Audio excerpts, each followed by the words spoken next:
Hello everyone. तो आज हम बात करेंगे कि फीमेल के एग की क्वालिटी को हम कैसे बढ़ा सकते हैं, यानी कि जो एग है उनका जो साइज़ होता है उसको कैसे बढ़ा सकते हैं, और हम उनकी जो क्वालिटी है एग्स की फीमेल की उनको कैसे बढ़ा सकते हैं। देखिए, अंडों की जो संख्या होती है यानी कि एग की जो नंबर होता है वो फिक्स होता है, वो आपके जन्म से पहले से ही जो है तैयार होते हैं एग्स। उनकी संख्या को बढ़ाया नहीं जा सकता, लेकिन उनके एग की क्वालिटी को इम्प्रूव किया जा सकता है, जिससे कि एम्ब्रियो जो है वो अच्छी क्वालिटी का बने और आपके जो है इम्प्लांटेशन जो है वो ठीक से हो जाए और आपका अर्ली मिसकैरेज ना हो।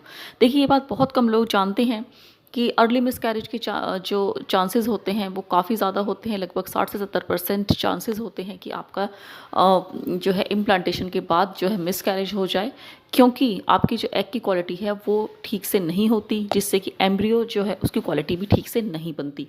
तो इसके लिए आपको अपने अंडों की जो क्वालिटी है उसके ऊपर ध्यान देना चाहिए। अगर जब भी आप प्रेगनेंसी का सोच रही हैं, चाहे आप नेचुरली ट्राई कर रही हैं या फिर आप कोई भी ट्रीटमेंट ले रही हैं, अंडों की अगर क्वालिटी अच्छी होगी तभी आपकी जो प्रेगनेंसी है वो हेल्दी रहेगी और आपका जो है मिसकैरेज से भी आपकी प्रेगनेंसी सेफ रहेगी, बची रहेगी।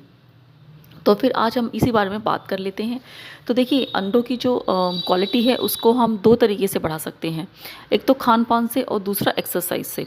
तो सबसे पहले हम बात करेंगे खाने की। तो देखिए, खाने में मैं काफ़ी वीडियोज़ इसमें पहले भी बताया है, तो आपको मेन मैं यहाँ फिर से बताऊँगी आज आपको। देखिए, जो अंडों की क्वालिटी है उसके लिए कुछ खाना होता है, कुछ फूड आइटम्स हैं जो कि काफ़ी अच्छी और हेल्प करते हैं, तो हम उन्हीं बारे में बात करेंगे। तो सबसे पहले एवोकाडो है। एवोकाडो एक बहुत ही अच्छा जो है माना जाता है एग की क्वालिटी के लिए, और इसी तरह से ब्रोकली है, वो भी आपकी जो एग की क्वालिटी है उसे काफ़ी अच्छा कर देती है अगर आप प्रेगनेंसी के लिए ट्राई कर रहे हैं।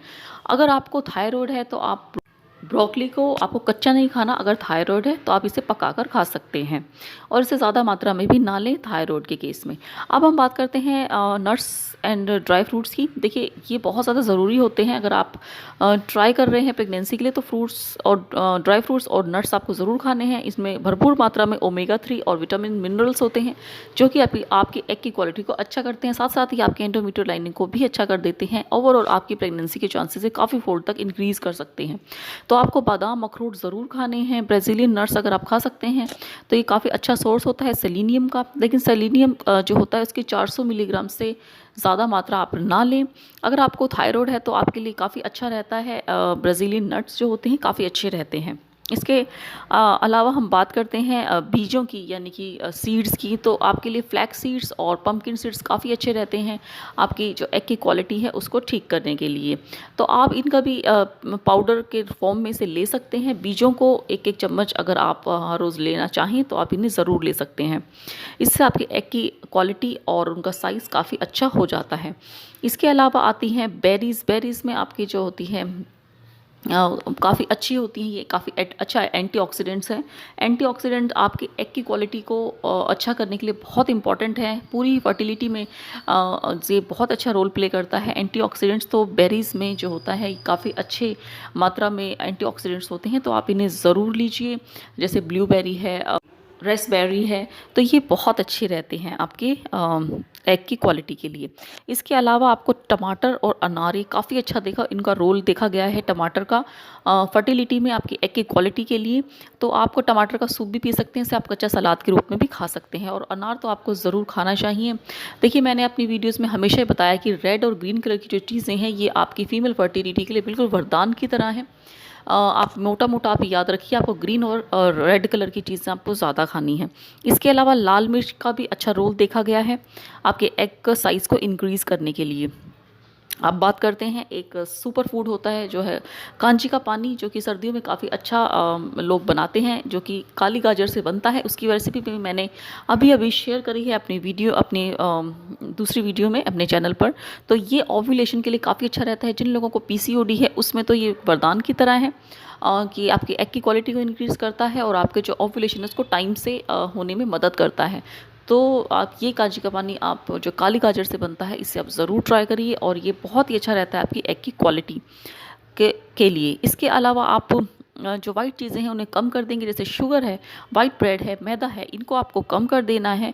और इसके बजाय आप ब्राउन राइस ले सकते हैं वाइट राइस की बजाय। और आपको ओट्स वगैरह भी जो है वो काफ़ी अच्छे रहते हैं, बाजरा है, और जैसे कि है देखिए बाजरा, रागी, आप इनको बदल बदल कर इनकी आप रोटियां खा सकते हैं। अगर आपको थायराइड है तो आप बाजरा को है बिल्कुल कम्प्लीटली अवॉइड करना है, नहीं खाना है। तो ये मैंने आपको मेन मेन खाने में बता दिया। इसके अलावा एक सबसे ज़्यादा ज़रूरी है वो है ग्रीन लीफी वेजिटेबल्स। ये तो आपको ज़रूर से ज़रूर शामिल करने हैं अपने खाने में। जो पालक है ये काफ़ी अच्छा होता है, इसमें आयरन भी होता है। लेकिन आपको पालक पनीर नहीं खाना है, क्योंकि पालक के साथ अगर आप दूध या दूध से बनी कोई चीज़ें खाएंगे जैसे कि पनीर है, तो फिर ना तो पनीर का आपको फ़ायदा मिलेगा, ना ही पालक का आपको फ़ायदा मिलेगा। जबकि पालक पनीर काफ़ी फेमस होती है, लेकिन इसमें न्यूट्रिएंट्स नहीं होते। आपको पालक के साथ आप पनीर की बजाय कुछ और डाल कर खा सकते हैं, चने डालकर खा सकते हैं, सोयाबीन डालकर खा सकते हैं। तो इस तरीके से आपको पालक की सब्जी खानी है। और बाकी ग्रीन लीफी वेजिटेबल्स और सॉफ्ट ग्रीन जैसे कि घिया तोरी है, ये भी आप ले सकते हैं। तो आपको मैंने आपको मोटा मोटा सारा बता दिया है जो आपको एग की क्वालिटी को इम्प्रूव करने के लिए खाना है। इसके अलावा आपको जो है विटामिन डी देखिए बहुत सारे लोग इस चीज़ को नेग्लेक्ट कर देते हैं, लेकिन विटामिन डी का जो है फीमेल फर्टिलिटी में काफ़ी अच्छा रोल है। तो आप 10 से 15 मिनट धूप में ज़रूर बैठेंगे। अगर गर्मियाँ हैं और सर्दियाँ हैं तब तो आपको धूप में ज़रूर बैठना ही चाहिए। इसके अलावा आपको पानी, देखिए पानी की बहुत ज़्यादा इम्पॉर्टेंस है। ये आपके पूरा जो टॉक्सिन्स है वो बॉडी से बाहर निकालती है।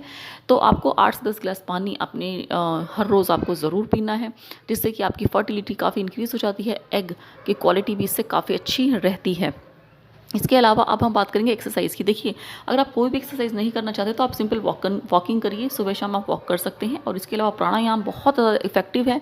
देखिए पीसीओडी को मैंने सिर्फ 3 महीने के अंदर ही ख़त्म हो गया था, सिर्फ कपालभाति और अनुलोम विलोम से।